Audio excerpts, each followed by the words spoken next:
Kalilat Pangasinan.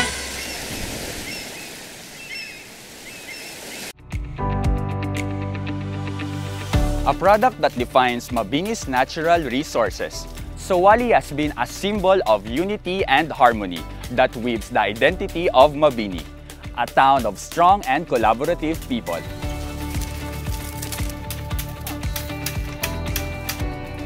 Nag-start po yung pagsasawali dito more than 50 years na po. Nakakarating na po ito sa Labrador, saka sa Santa Cruz po, sa Alaminos. Ay yung mga bumibili po, ma'am, na ginagawa po nilang dingding at saka po ginagamit sa mga construction po, saka sa mga kisame, ma'am, gano'n. Dito sa Barangay Barlo, Mabini, Pangasinan, natural lang tumutubo ang mga bolo at dito din nagsisimula ang proseso ng paggawa ng sawali.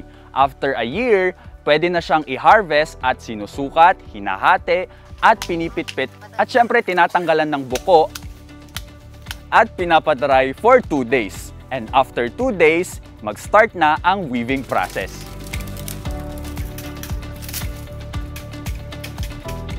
Ay, yung presyo po ng sawali is depende po sa lapad. Yung malalapad po na ordinary, 1.4. Pero yung maliliit po, 1.6.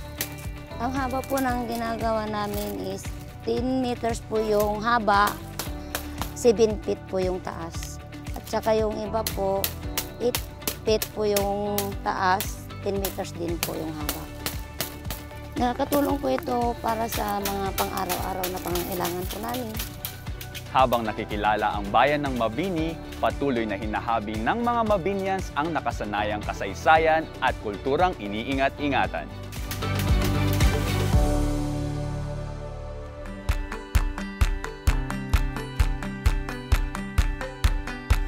Nag-start po kaming gumawa ng tapang kalabaw noong 2018. Nag-umpisa kaming gumawa ng tapang kalabaw dahil malakas yung bentahan niya at madaming naghahanap nun. Yung ginagawa po namin tapa na kalabaw is kinukuha namin sa Alaminos. Doon namin siya inaangkat. Yung bentahan po namin as for now is malakas naman po siya at madaming bumibili dahil din po sa paggawa at sa lasa. Ang tapang kalabaw po namin is 100 per pack at pag per kilo naman na po siya is 500. Yung mga customers po namin ay nanggagaling din po sa ibang lugar like sa Burgos po at sa mga karatig bayan. Nakakatulong po ang pagtitinda namin ng tapang kalabaw sa pag-aaral ko po. Dahil po sa pagtitinda namin ng tapang kalabaw is nakapag-college po ako at dahil din po doon is nakapagpatayo po kami ng bahay namin. Kalilat Pangasinan.